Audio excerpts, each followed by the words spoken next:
We're ready to get started. So I want to welcome everyone, students, faculty, friends, and if you're not in that category, welcome.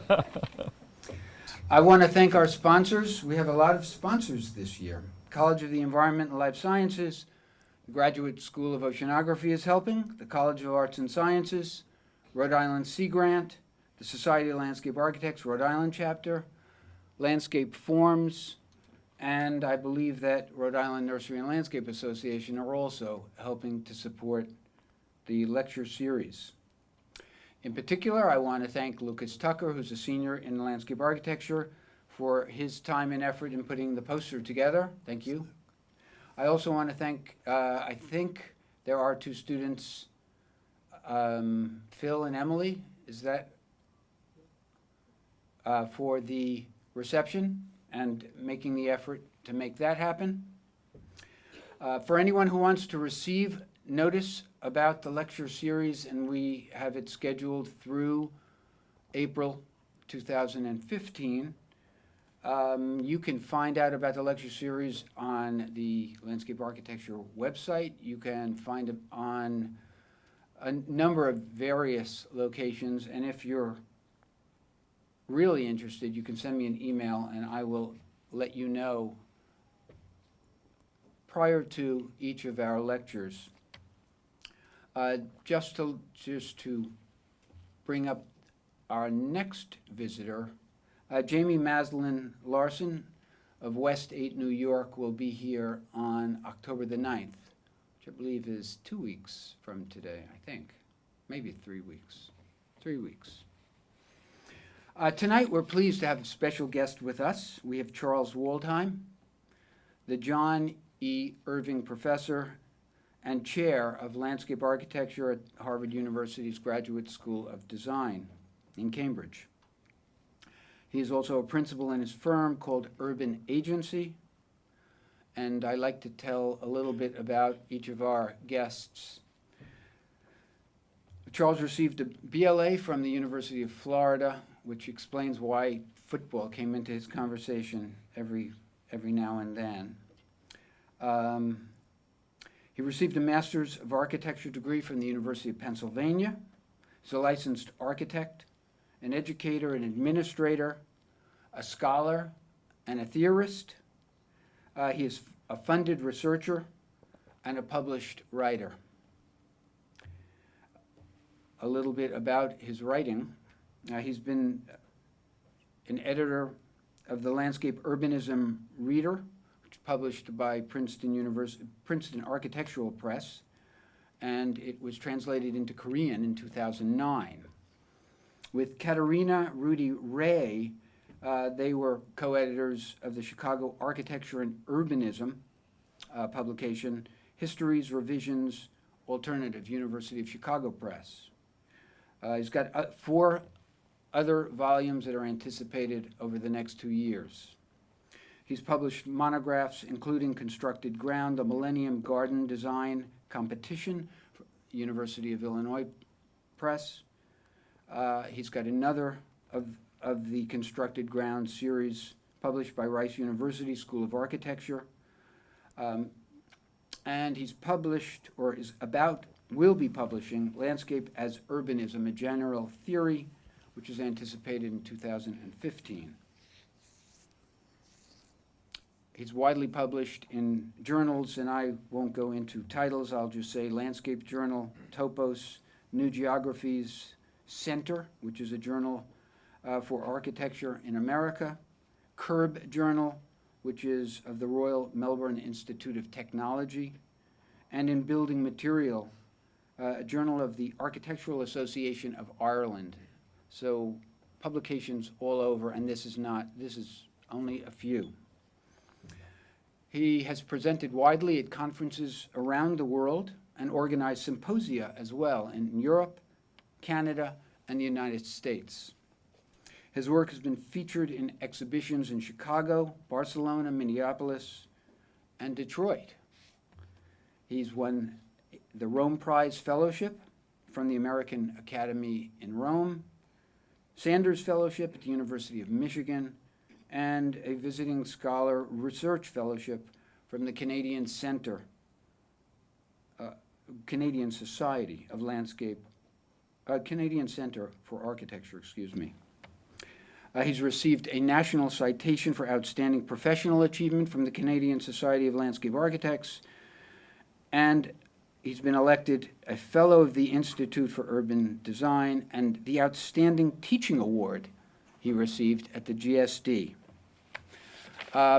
It was a pleasure having dinner with him, and I think the students certainly would agree with me that it's really a pleasure to be able to welcome Charles Waldheim. Thanks, Will. That's very kind of you. Thanks, Will. That's very nice. It's really a pleasure to be here.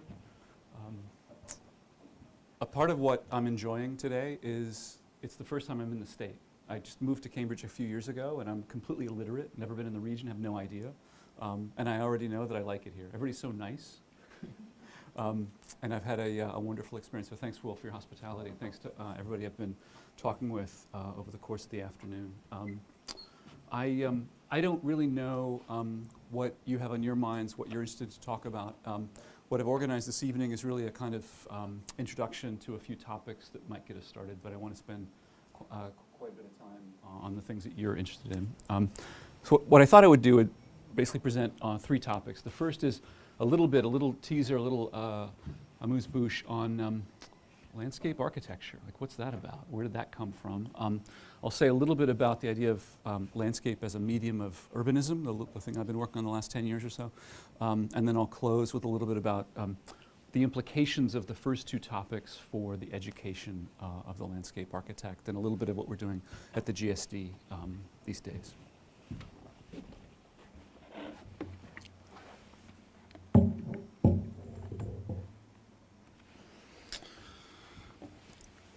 So two years ago, I started a line of work and have written a little bit on the question of why did we need a new profession?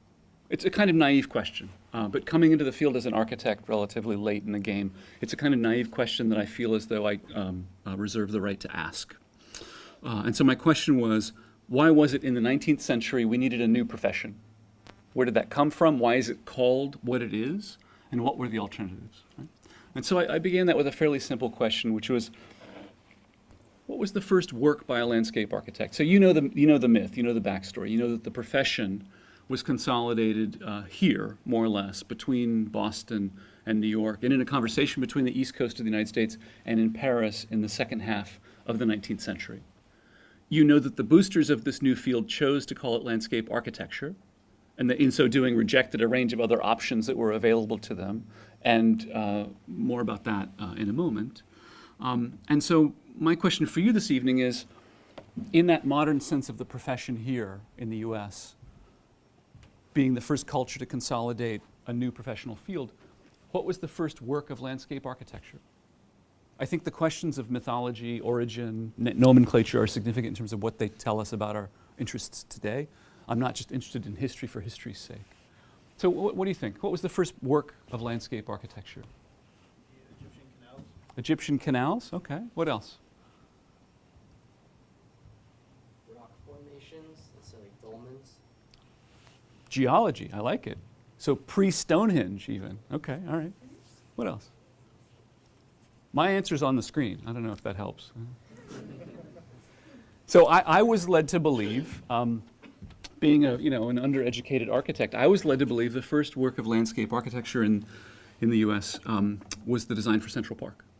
And what I'm here to tell you is that Olmsted Sr., in his partnership with Calvert Vaux, in agreeing to serve as superintendent of the Central Park of New York, in lobbying for the design competition, in organizing the votes that he won the design competition with along strictly party lines. He was a good reform Republican, of course. He won the competition 5-4, in partnering with Calvert Vaux, a very talented landscape designer that had worked with Downing.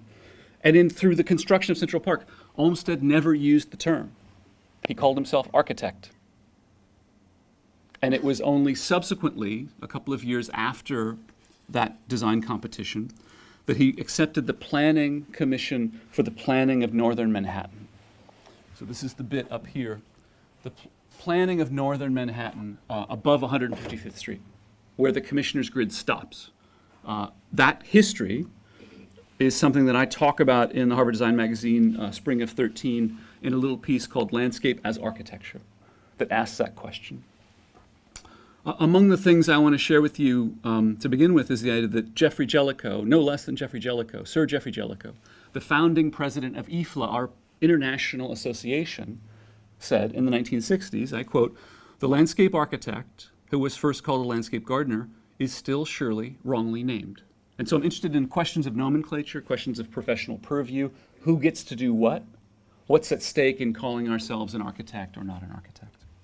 And that story of the Commissioner's Grid of New York and its up to 155th Street exhaustion, and the fact that Olmsted was commissioned to plan not a park, not a garden, not a pleasure ground or a promenade. He was commissioned to design the shape of the city, its block structure, its building setback. The métier that we now associate with other disciplines was first the métier of the landscape architect. And so 2 years after accepting the commission for Central Park, in which he called himself architect-in-chief, Olmsted first uses the term landscape architect, and he associates it with the planning of northern Manhattan. He did so because a commissioner on that project who had moved to Paris understood from Alphonse the French concept of the architect paysagiste, which was a hyphenated definition in 19th century Paris, which dealt with an architect who also dealt with infrastructure and large-scale public realm.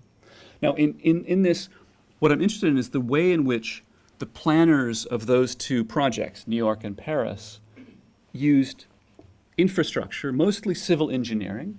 They used building and block structure, and they used parks and the public realm as the shape of the city. They felt as though they needed a new profession. They felt as though architect, engineer, artist, and gardener were insufficient. And this new profession first fully flourished here in the northeast of the US. The first place the professional association was formed at the end of the 19th century, the first degree of its kind up the road at the GSD where I'm now, the first professional journals, et cetera, the consolidation in the 1890s of a profession in full. That is still expanding now globally as a new profession in a range of cultures. But what I want to share with you is a part of what I found interesting and a part of the question I was trying to answer, which is why would it that people in Paris in the second half of the 19th century looking at the Bois de Boulogne and people looking at the Central Park and Prospect Park and other typical parks of the era, see here Prospect, Olmsted and Vaux, why would they choose landscape architect? Why not the dominant available name, which would have been landscape gardener? Overwhelmingly, we have an English tradition, right, in which landscape gardening was available. And at the same moment, our histories in the last 3 or 4 or 5 decades have overwhelmingly argued for a continuity between the garden arts and landscape architecture. And if you read that history, if you understand that, it would assume that our field has primarily to do with plant material, right? This was Olmsted Sr.'s central issue. He felt as though in appropriating the cultural identity of the architect, he might lift this new liberal art and profession into some realm of public visibility. And he was deeply, deeply concerned that the English formulation landscape gardener would confuse the public into thinking that this new profession had something to do with plants, when in fact it was really about the shape of the city. Now that history, if you know my project of landscape urbanism, you might understand why writing that particular history, while I think it's true, and doing the archival work and putting in place this argument would be significant for me, because landscape urbanism is really a recapturing of our birthright. Our original field is the shape of the city.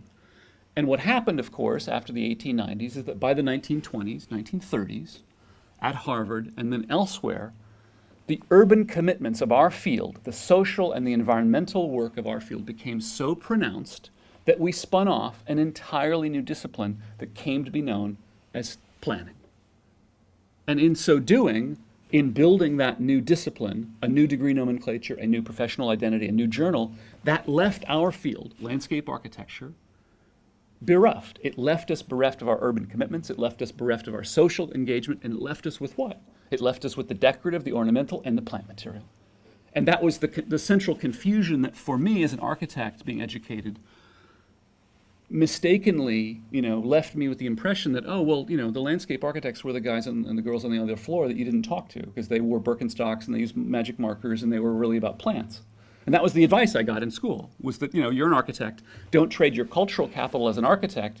My God, look at the footwear that they're wearing, And so that immediately got my curiosity going.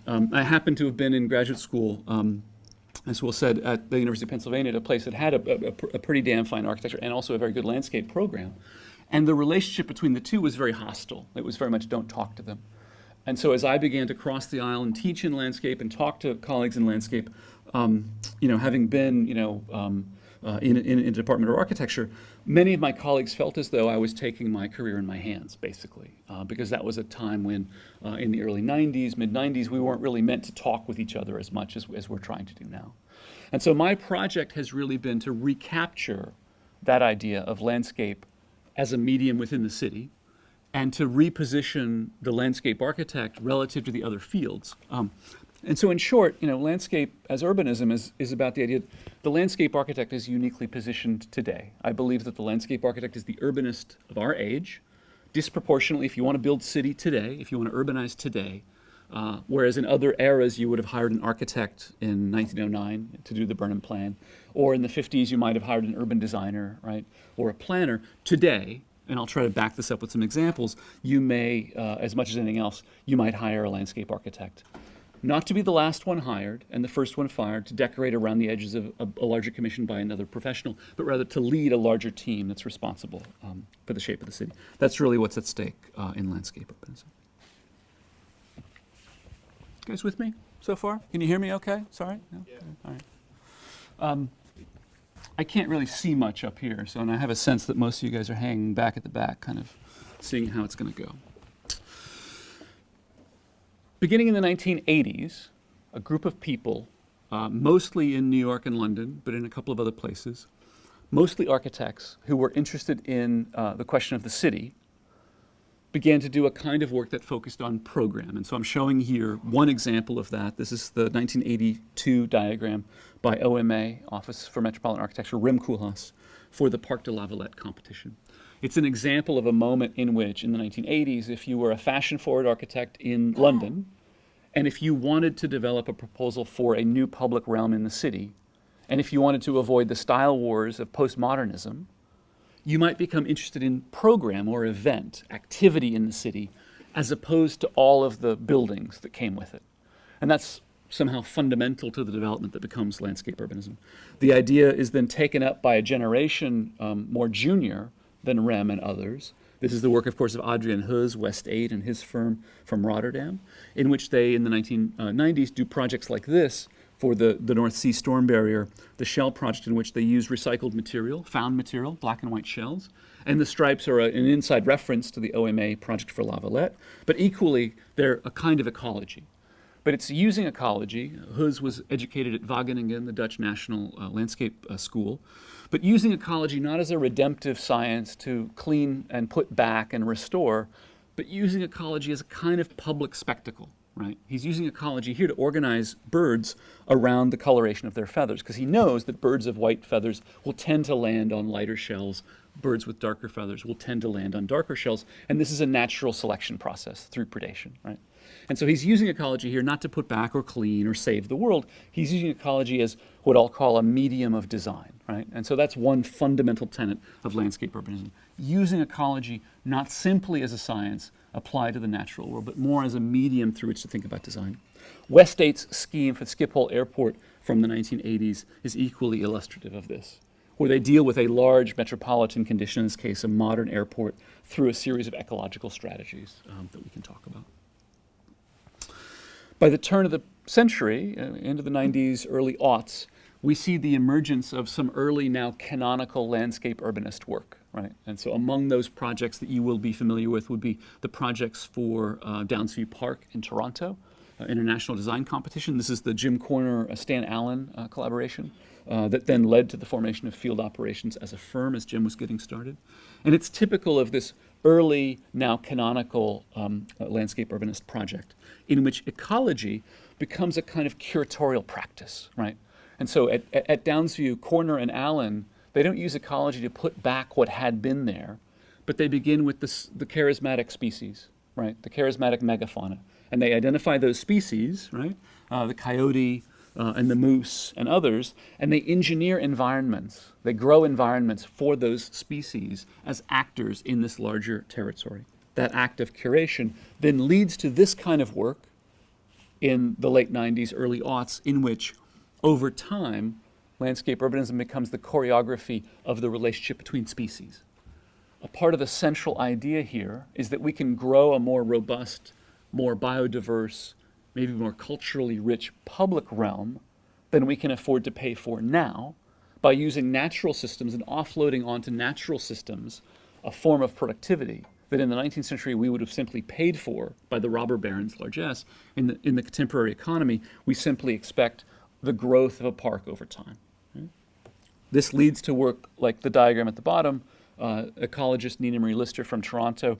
You begin in year 2 or 3 with a grove of birch and some frogs, and you can grow a bald eagle. Right? The idea that the natural process in the neoliberal economy, we no longer choose to organize ourselves politically and economically to build the kind of robust public realm that Olmsted and Vox were able to build.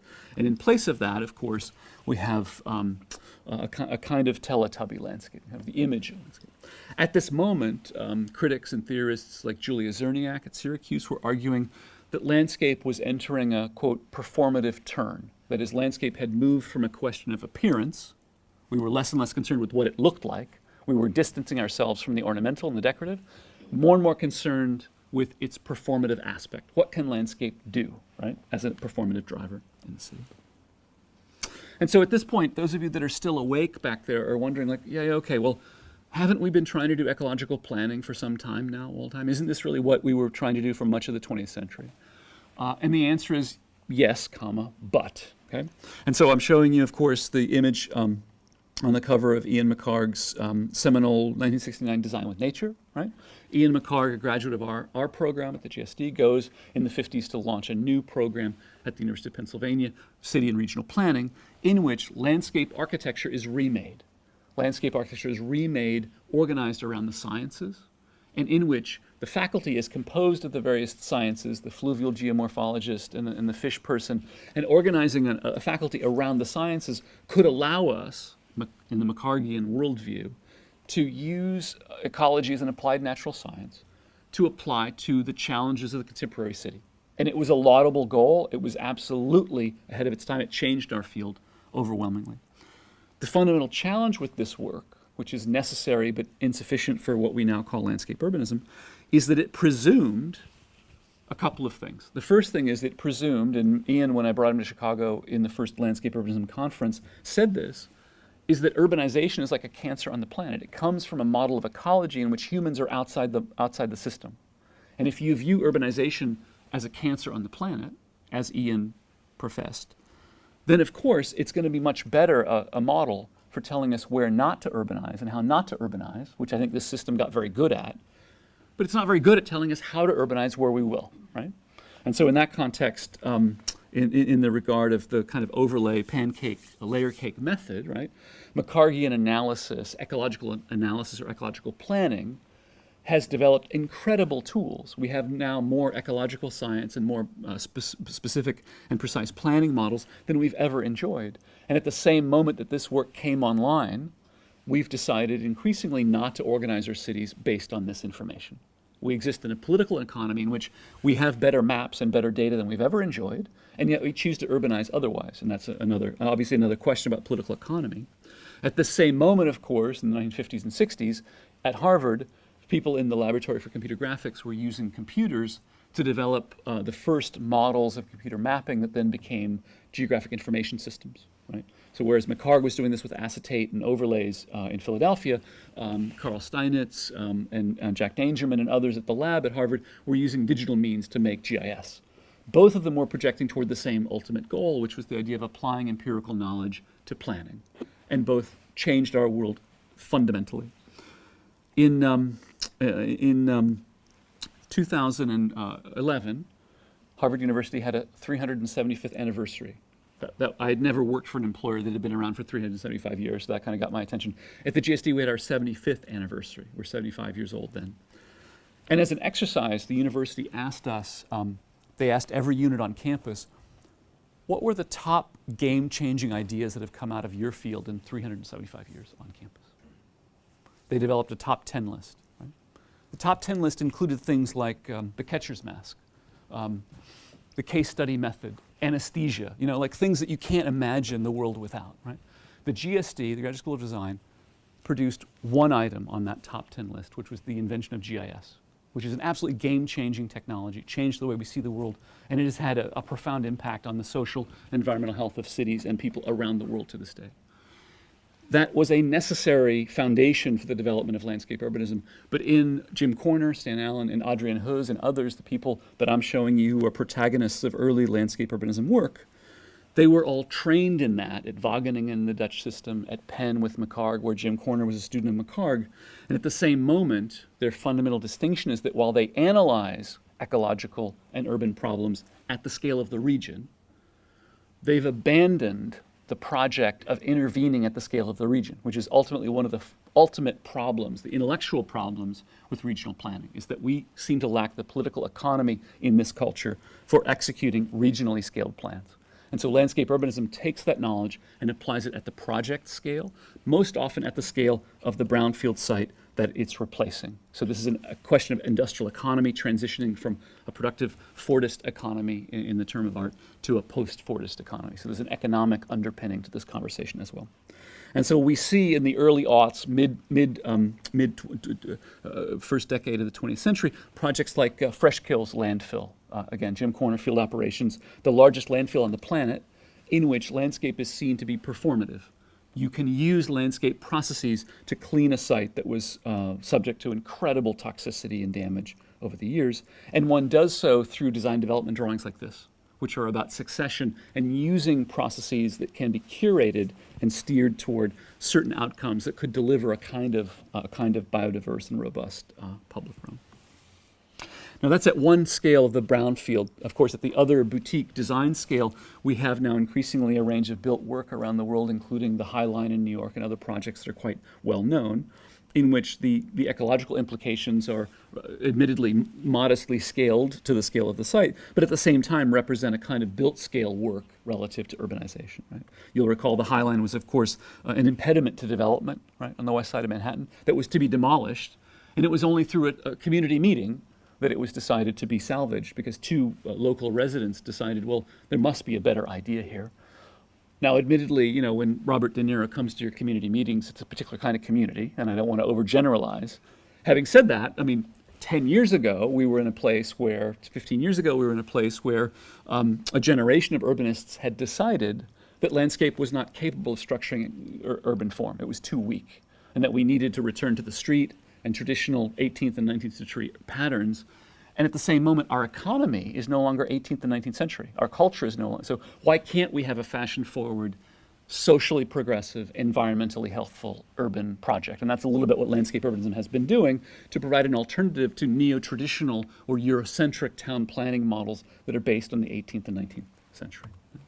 A combination of environmental literacy as well as fashion-forward design culture, that intersection, which 20 years ago was improbable, is now increasingly the thing fueling urbanization in major North American cities and cities around the world.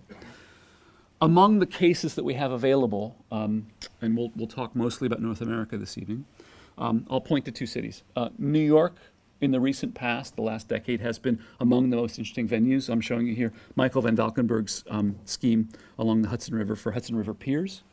Equally, Van Valkenburg's Brooklyn Bridge Park would fit very strongly in this landscape urbanist frame, in which the landscape architect is being called upon to essentially be the urbanist of our age, restructuring urban waterfronts, rebuilding the public realm. And apparently we're all moving to Brooklyn, we just don't know it yet. The pressures available for housing and public space, and as Michael would say if he were here, just people that just wanted to put their feet in the water. Now, admittedly, how terrifying the East River may be, there is still a desire, and this speaks to quality of life, it speaks to new economy, and to new forms of urbanity, ultimately. On that list, I would also give you Toronto, which was until 5 years ago my adopted home. Toronto's Canada's most populous city, 5 million people. It's growing by a million every decade, booming economically. They didn't have an economic downturn.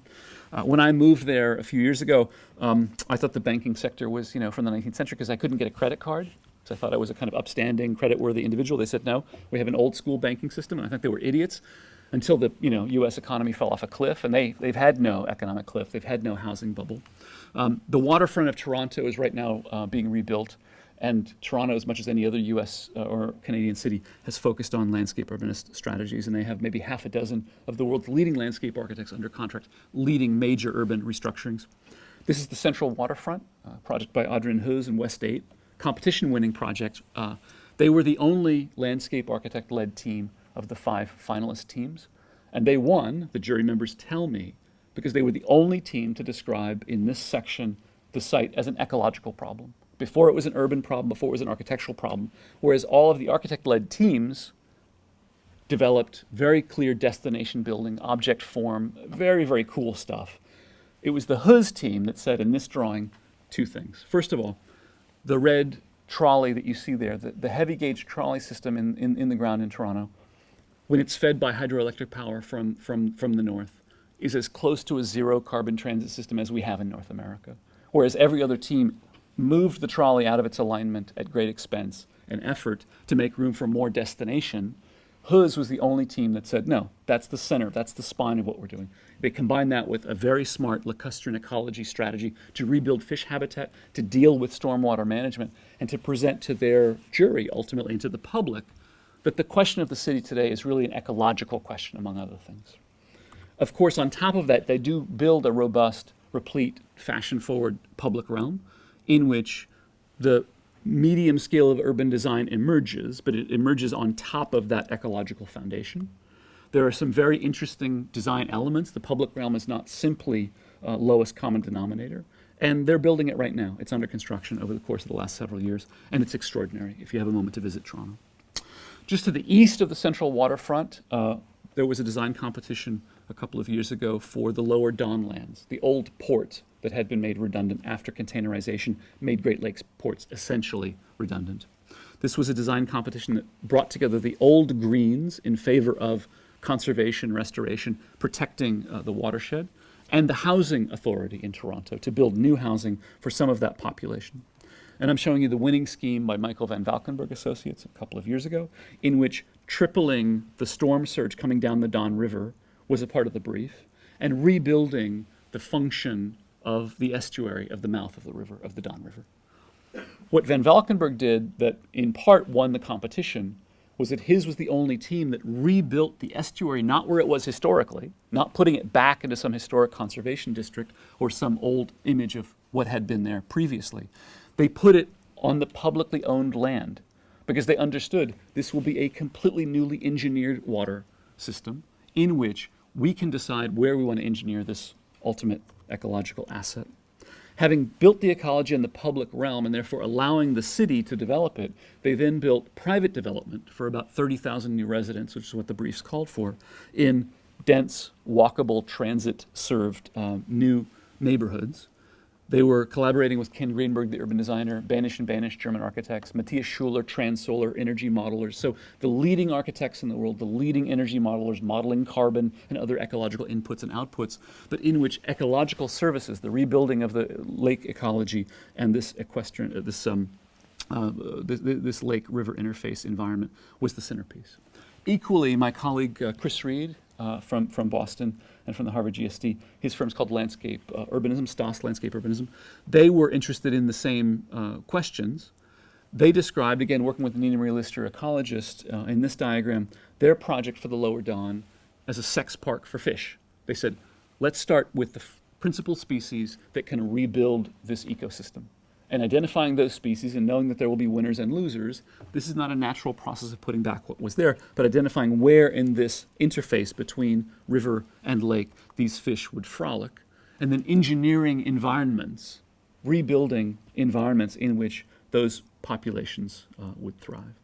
On top of that, there's an urban design strategy. There is an interesting architectural and typological question, but that ultimately the shape of the city led by landscape architects might be configured on top of the operant ecologies, the performative ecologies of the substrate of the system below.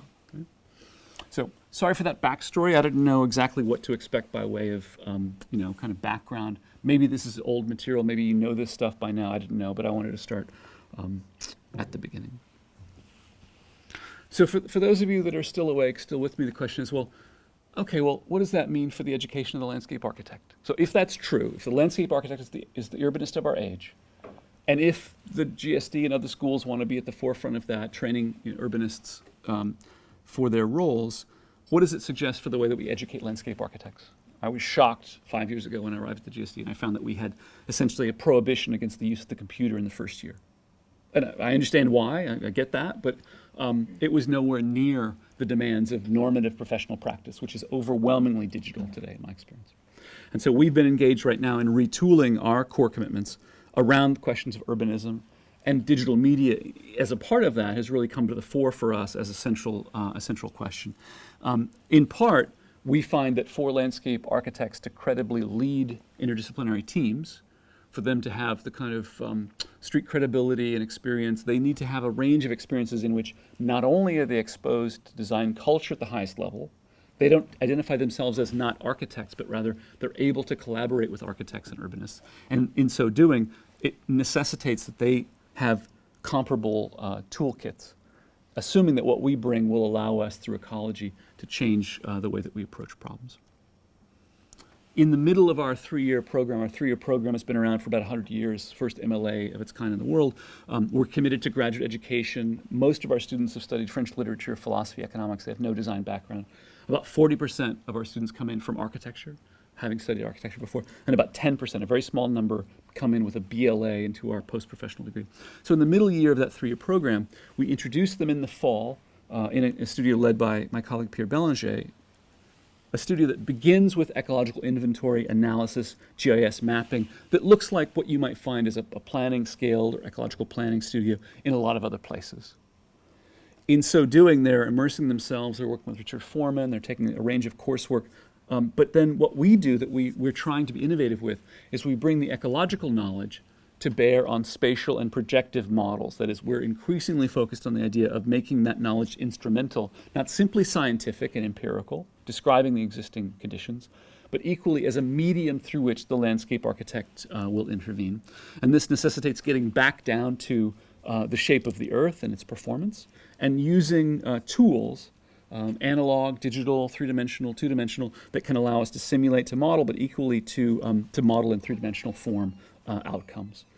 Through that process, students are asked to speculate about programmatic and environmental changes over time. And many of these projects look at very, very contaminated brownfield sites, often airports, in this case a military air base on Cape Cod. This also has necessitated a restructuring of our core commitments to drawing, because it's no longer simply a matter of handing somebody a pencil, asking them to draw a section. We build digital media workshops and a range of preterm and midterm workshops throughout our core in which modeling, getting down to the shape of the earth and its configuration, is fundamental to the work of the landscape architect. In this regard, we're not interested just in mapping. We're not interested simply in aerial photography and mapping and a planning scale. We want to intervene in the world. And so we have to have both scales of skills involved.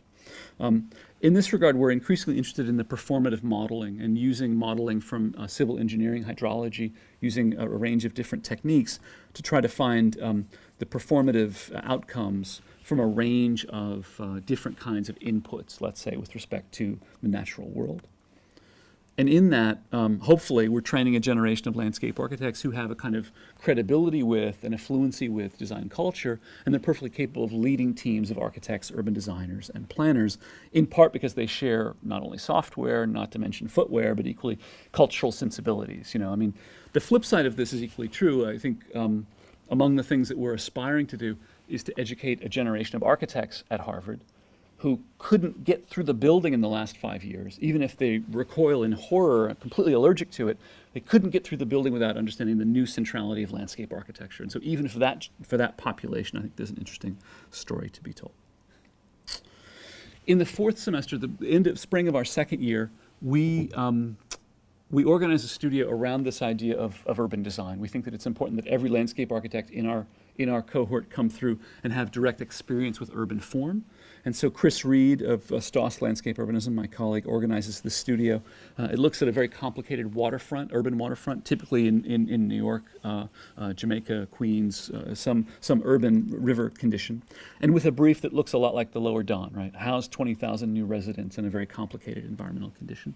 And so in these studios, we begin again with ecological drivers, the central protagonist species, and at the same moment use those understandings, those models, to project. In this case, we're looking at fluvial conditions, we're looking at the range of oyster habitat, we're looking at a range of drivers, and to remediate brownfield, but equally to urbanize on top of that. And so in projects like this, we'll begin with ecosystems at a range of scales, we'll look at life cycle, we'll look at a range of typological structures, but then again, to transcend just analysis and description, our candidates are interested more in spatial projection, being designers, and then proposing new urban forms. The idea that the block structure, the urban infrastructure, the street grid, the building heights, and the building setback might come out of the ecological understandings. This kind of work is really the pedagogic equivalent of the Lower Don competition I showed you a moment ago, and in which every landscape architect under our watch will come out with a toolkit to be able to intervene essentially as urbanists. Now, a part of this work, of course, apart from our historic and very collegial relationships with urban design and planning, a part of this work is occupying a void that's been available for at least the last 2 decades in the urban arts. Whereas I told you this backstory in which planning was born out of landscape architecture at Harvard in the 20s and 30s and left us bereft. Of course, in the 1950s was the development of the invention of urban design at Harvard and then elsewhere around the world, in which urban design was meant to be an architectural appropriate approach to the mid-scale large program problem. And in that context, of course, in the recent decades, planning has been increasingly on the social sciences, right? Increasingly planning is wanting to protect communities from design rather than to design through them. Many urban design programs and schools are increasingly focused on a kind of Eurocentric 18th or 19th century traditional urban form. And in that context, of course, architecture retreated in the last several decades into its own interest in autonomy and critical theory. And so for my generation of urbanists in the 90s, there was a void. There was an empty space in the middle in which we could ask, who would be the professional that would step up to organize and arrange urban form, who had an environmental or a green position, but equally could deal with urban form, as planning retreated to protect population through social science from design, as urban design bet on the Eurocentric city and the traditional set piece, neo-traditional town, as architecture retreated into its own kind of navel-gazing exercise and withdrew from the city, landscape architects saw a void into which they could assert their influence. They also have been among the only players in that space in recent memory that brought an ecological sensibility and set of skills, whereas urban design and planning are still remarkably slow to respond to that ecological question. And so more recently under the rubric of ecological urbanism at the GSD, we've been mounting a project in which we think that the design school today should really, while being mindful of disciplinary boundaries, professional identity, should be a place where all of our students are exposed across a range of thinking. And so in the final year, all of our graduate students mix from architects, landscape architects, planners, urban designers. They all take option studios based on problems around the world with leading designers from all the disciplines, in which the work is problem-driven, it's specific and case study-driven, and it doesn't really respect traditional disciplinary boundaries. Not because they're not important, they don't exist, they're significant. Having said that, it's a context in which I think there's a very healthy debate just now within and between these fields, and increasing collaboration that's led by practice, in which we all need to know how to work together on problems that are going to elude our professional skill set. So, what I thought I might do by way of closing, and again, having time available for us to talk more about what's on your mind, I thought I would close by saying a little bit, just in quick reference to rapid urbanization elsewhere in the world. There is now a global discourse on landscape urbanism and ecological urbanism. There's increasingly a range of case study projects around the world that are exploring this. And among those interesting venues would be Shenzhen, China. Shenzhen is the sister city, the mainland China sister city to Hong Kong. It is in the 70s, it was a fishing village, nobody was there. And it's now, last time I was there, something like 27 million and booming. Nobody quite knows how fast it's growing. This is a design competition of 2 years ago for Shenzhen Port, Qinghai it's called. And it was a typical Chinese competition brief. How do you house, in a very quick urban design charrette, 1 million new residents, a new CBD? Very simple, the old port. This is the winning competition entry by James Corner Field Operations.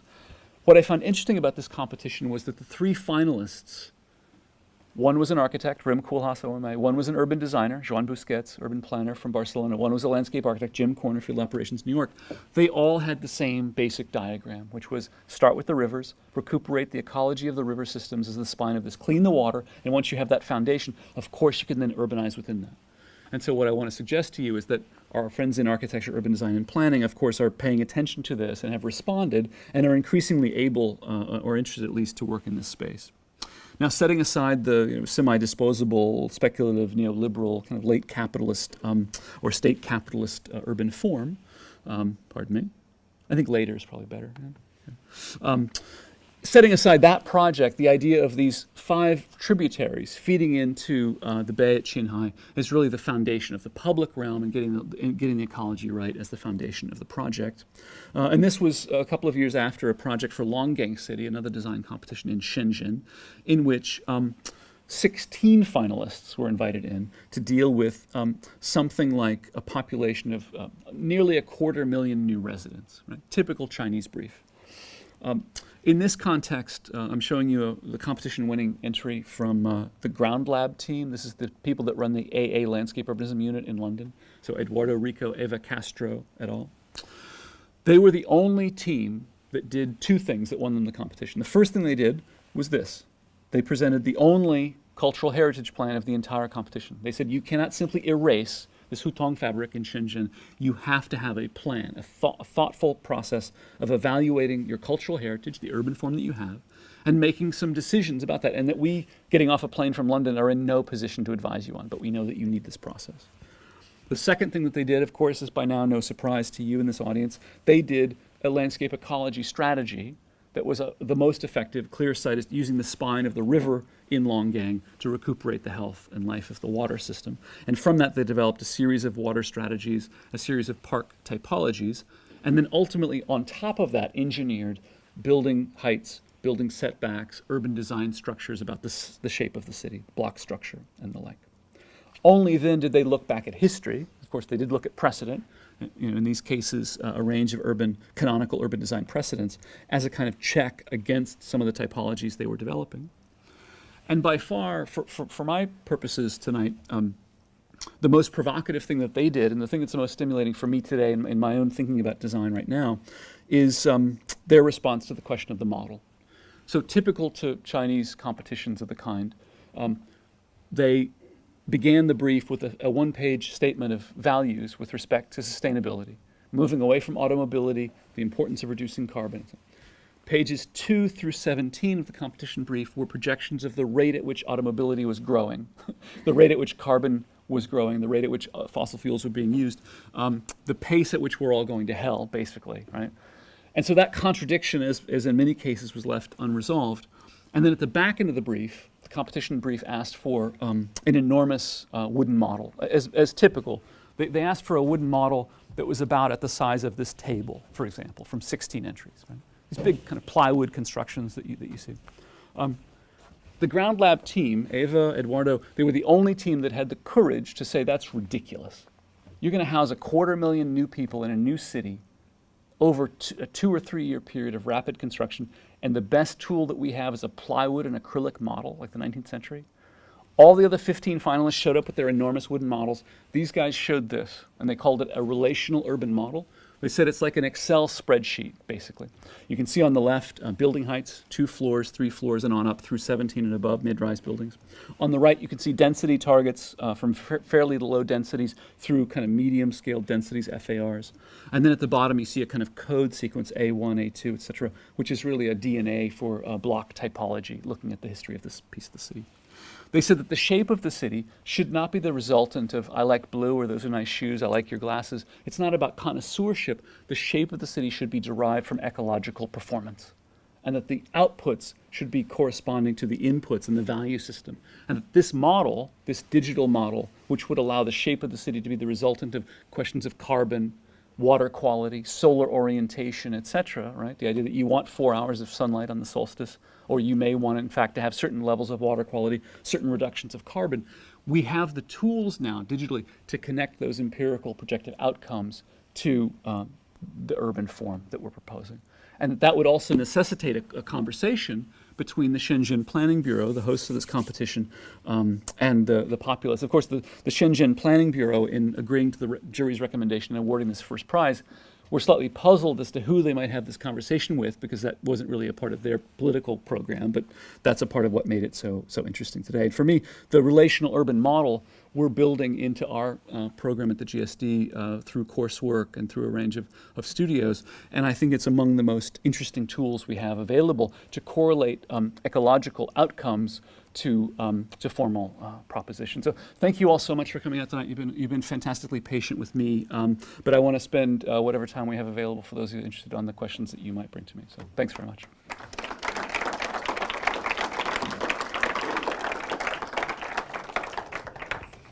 Can I put on lights? Please.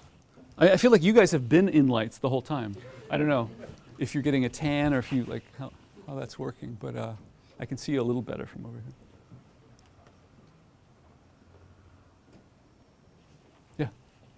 You spoke about LA as being the new urbanist, and about GSD's focus on urbanism. Do you think that, on the whole, undergraduate and graduate programs prepare us to go into urban design?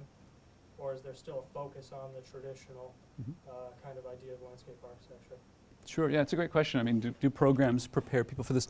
What we've found, and one of the moments when I realized that landscape urbanism might actually take off was that landscape architects were already doing it at a range of levels. And so if you look at graduates of our program, a percentage of them have historically always gone into the urban arts anyway, irrespective of what we were doing, what we were talking about. And that's a little bit the humility of our line of work. It's like whenever we try to guess like what your generation is going to work on, we're going to get it wrong. So we have no idea. I mean, and so we in our line of work, we're constantly obsessing about the next thing.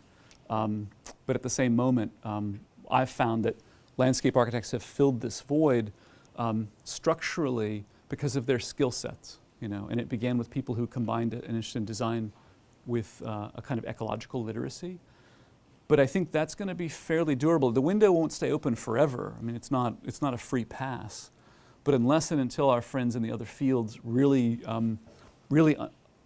understand the ecology as a kind of value system and as an operating system, I think that we'll have a real advantage. The challenge for our field has been not so much traditional training. The challenge for our field has been, in my estimation, a kind of defensiveness. I think that many of my colleagues and friends over my career would have a tendency to, bemoan our status as smaller, undercapitalized, and that because we work in the shadow of larger fields, architecture, planning, engineering, whatever it may be, that we should somehow, bolster our professional status. And I understand that. I have a lot of empathy for that. But I've always felt intuitively that it's a losing proposition. Like, you will never, community organize your way into the kind of traction that I think that you need or want. And the example I use is when I studied architecture at Penn. We had a course in professional practice taught by Bob Gutman, who's a sociologist of practice, was one remarkable guy. And he said, here are the things you expect a profession to be able to do, like have a monopoly over your services, right? To organize a specific degree nomenclature and have a particular training, and the classical definition of being, medicine, law, right, a profession in full. And he said, the American Institute of Architects, that august, strong body of architects, they rank 46th on the list of professional associations in dollars spent per year to lobby Congress. Now that's one thin metric, but it's one. Do you know who was 45th? The American Dog Groomers Association. So I don't mean in any way to begrudge dog groomers or barbers or anybody else. It's just, I think that the idea of, the moral persuasion that because what we do is, a moral good or an ethical good, I think we tried that. I think that we spent the better part of a generation driving our field into a kind of advocacy position. That, well, of course we think the world should be organized in a certain way. And because our field often brings a kind of latent geological determinism, we're frustrated that the world politically, socially, spatially is not organized along geological terms, and we feel as though it might ought to be. And in that context, I don't think playing defense has been very helpful for us. I think that it's a losing proposition because we often get caught, or we have in many contexts gotten caught, but we're not really scientists.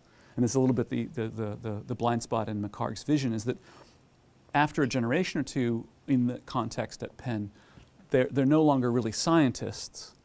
But once they gave up on design culture, they really fell between two stools, is my view. And it was really only when we recaptured design culture in landscape architecture that this was possible. So I think your education is doing a very good job. I have few concerns about that. I do see a trend line where people are increasingly looking to graduate education as a complement or a supplement to what they did as undergraduates. I think that's a trend line that'll be with us. But my undergraduate training in architecture at Gainesville, Florida, did little to prepare me for what I'm doing now, but it certainly gave me an appetite for it. So I think you're in a good spot here. Yeah. Hi, thanks for a really excellent, interesting talk. I guess one thing that I was hearing throughout was the role that the landscape architect plays in establishing what the values should be for a given project. And I'm wondering what responsibility you feel that the field has or the teams have for kind of rigorously assessing what the people of a community actually want out of a project. And then once the project's been completed, what responsibility do you have to go back and do some kind of validation and assessment of how well you met those goals, not just the goals of the people who are, sponsoring a given competition or, paying the bill, but people who are actually going to be impacted by that project. Yeah. It's very kind of you to say that, and it's really well put. It's a key question.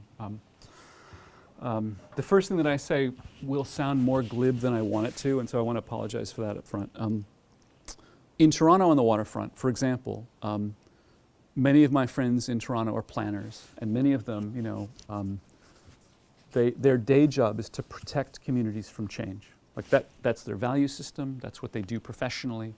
And at the same moment in Toronto, New York, elsewhere, it's impossible in North America to build any significant urban scale project without a fairly robust consultation process. And if you just, for a moment, just let's set aside, how that consultation process is organized, what values go into that. Let's just say that we have learned, I think, from the sins of our fathers and grandfathers, that we can no longer simply top-down plan our cities. Having said that, we also live in a political economy in which it's, bless you, private capital that's developing cities, right? I mean, it doesn't matter whether it's de Blasio, progressive, left flank, or wherever you are. De facto, it's private capital that develops cities. And so I tend to be a reader of a guy called David Harvey that looks at economic kind of structural change in relationship to cultural expression. And so in that context, in Toronto, they bust people in from other parts of the city to have a community meeting because nobody lived there. I mean, in many of these brownfield sites, there aren't populations. There's no neighborhood there.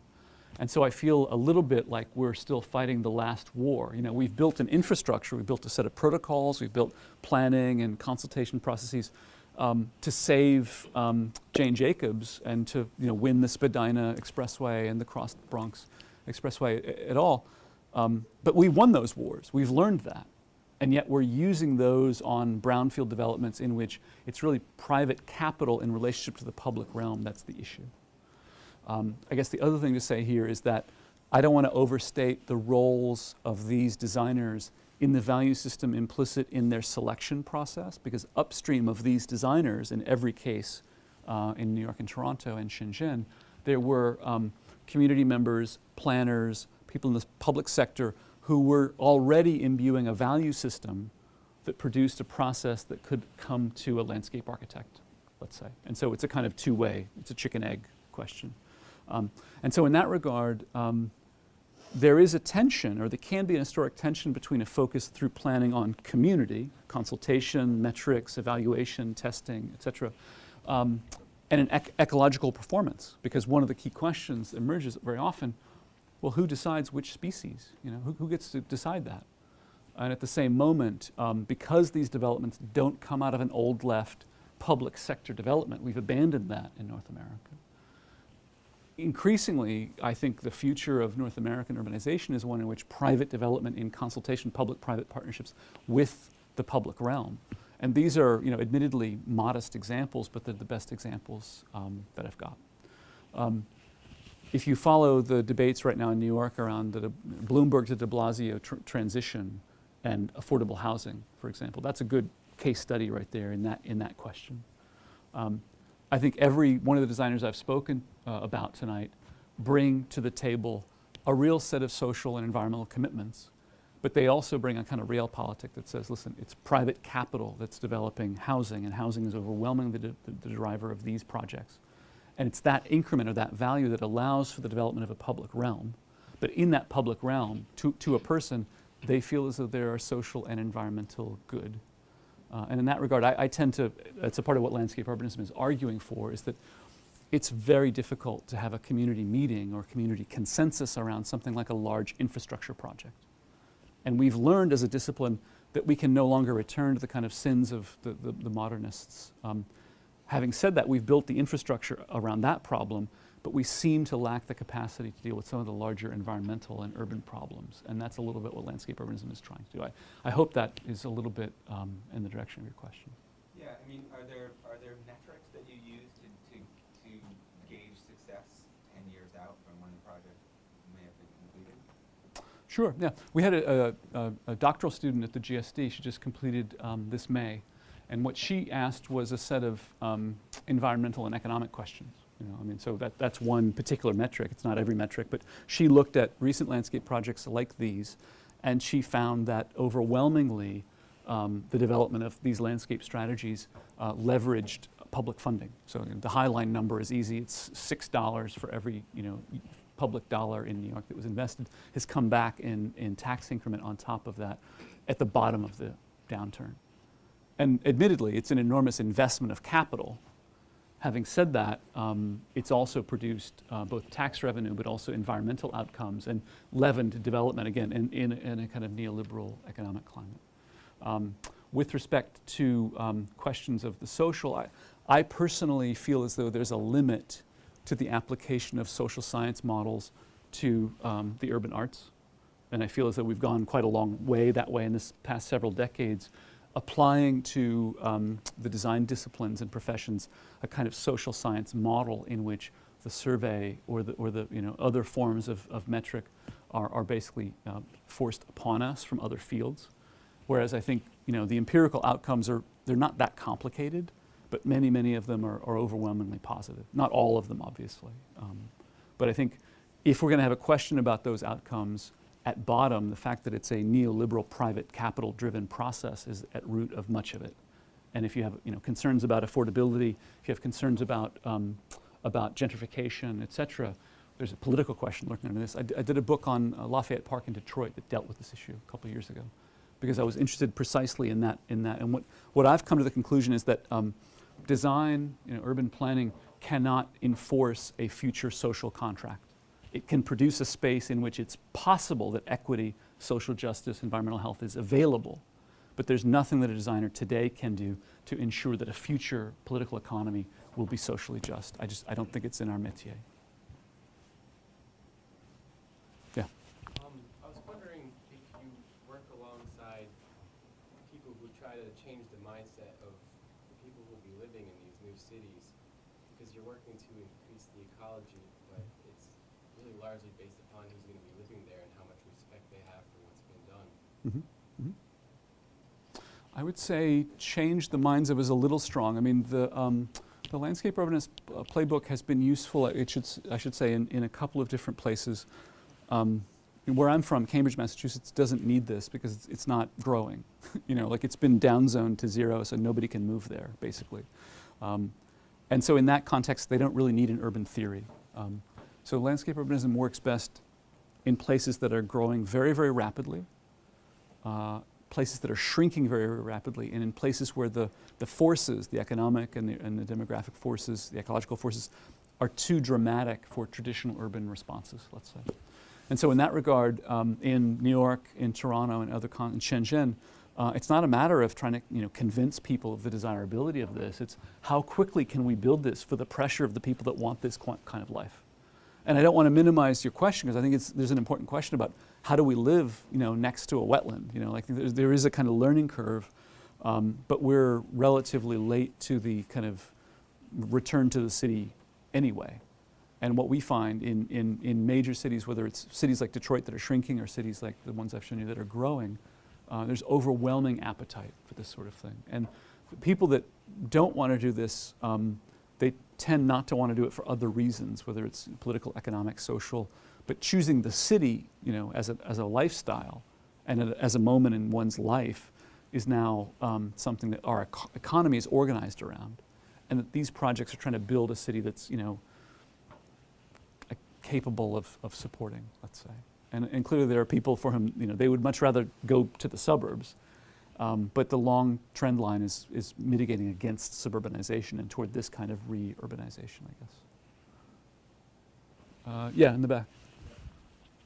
You were mentioning about the period of time in the 90s where you've got Jack getting going with Esri and the computerized issues, and then you've got Ian's McCart's work with design of nature. We had the opportunity of having Professor McCart here back in '94, and I, for a week, escorted him all over campus. And I had the opportunity during Waldheim's when he would retire to the faculty lounge to ask him, when you're taking and looking at all these individual inputs into your models, and that you're saying that these are empirical, one big problem that comes about is the question of what is the weighted values of all of these. And they're so independent based on the given circumstance of location and the politic that you suggest, which can take a rational process and make it completely irrational. And then the sort of the optimistic cries of technology to say, we're going to give you a predictive tool that can predict the future, when in fact we're still waiting for it to be a really truly predictive tool. Because again, this notion of weighted values, how do you incorporate in your program, because you're talking about sort of holistics, and with the number of credits that students take within any architecture program, landscape architecture program, this notion of secondary areas of specialization, to get those skill sets, to be able to be, let's say, cognizant enough to know that weighted values are a huge issue, and how do I actually do that? Because I asked Ian, I said, what's the next step? And he gave me this flippant remark, because he did not like planners, and I'm a planner, and so I had to endure the torture all week of you're an inferior race. But he kept saying, it's your generation to figure it out. And I kind of like laid it back on him, and I said, you're the one who developed this, you've worked with it. Where should it go in terms of this quantification? How should we use it? How should we trust it? How should we be suspicious of it? Sure, yeah. I had the chance to invite Ian to Chicago in '96, a few years before he passed away. And I didn't have a week, I had a day and a half, and so I had a comparable experience. I think he billed me for the scotch on the plane 3 times that he had. And I had explained, University of Illinois very is, first of all, a very poor public university, and they don't pay for scotch, by the way, and so I'm sorry. It was an important moment for me in my own development, my own education. You became very truthful the more scotch you got. Right, exactly. Maybe on the referendum day, maybe we should take a moment and kind of acknowledge Saint Ian, a remarkable figure. In 3 years he went from a graduate student at the GSD to kind of changing the field with a new department. I guess by way of aphorism, what I would say is this: I can tell you less about Ian's program. I can tell you more about my own thoughts on this. I go to a lot of conferences these days, at least a couple a year, in which urbanists, planners, urban designers, and ecologists are brought together. And I've been involved, have recruited ecologists to join our faculty. And I've come to a kind of Steinitzian formulation. My colleague Carl Steinitz, often described, the academy and practice as fundamentally different business models. And I have that view that, the conference is always organized with ecologists going first. I'm not sure why the ecologists always get to go first, but the presumption is they start on Friday. And so it's, talk after talk after talk about every paper concludes with the need for more studies, right? We need safe to fail, we need more metrics, and and that's completely commensurate with their worldview, which is the production of knowledge, right? I mean, the sciences are about the production of knowledge, right? About the idea of using the scientific method, applying it, hypothesizing, testing, falsification, verification, etc. That scientific method is the bedrock of ecological science. And at the same moment, it's utterly incommensurate with urbanization. We don't urbanize based on rational or empirical categories, right? And so the second day, it's usually Saturday morning. I always talk on Saturday morning. I don't know why that is. Halfway into Saturday morning, the ecologist's hair is on fire because every designer, like me, steps up and says, I'm going to China on Tuesday. I need something now. We're going to hell now. Give me a rule of thumb. Give me something I can use now. And I think it's important to acknowledge an utter difference between a way of knowing of the world, which is about producing culture, producing space, making cities, and the production of scientific knowledge. I think they're different things.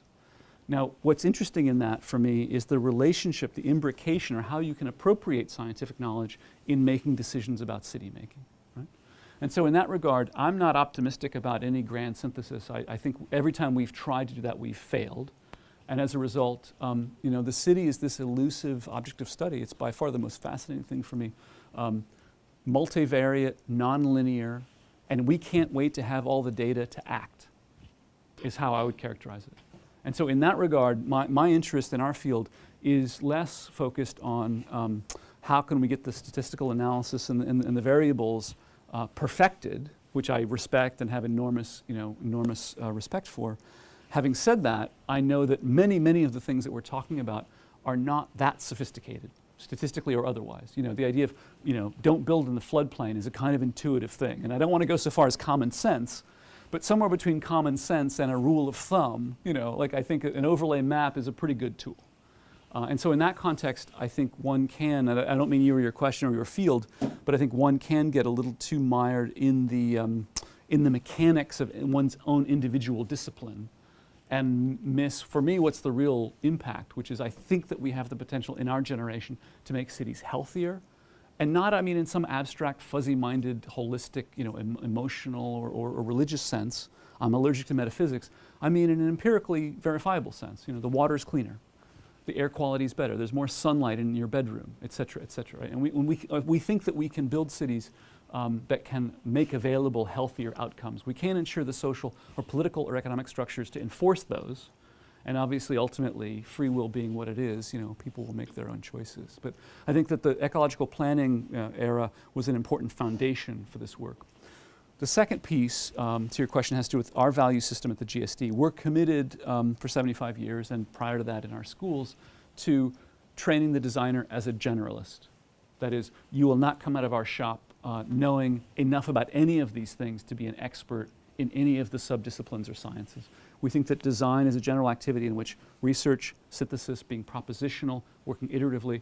And so the challenge I give myself is my graduates need to be able to land anywhere in the world, look at a complex problem at the intersection of economy, urbanization, and ecology, and then apply design intelligence to that, gather teammates and collaborators. And in that context, we rely upon expertise from planners, ecologists, a range of people in other fields that we can't replace.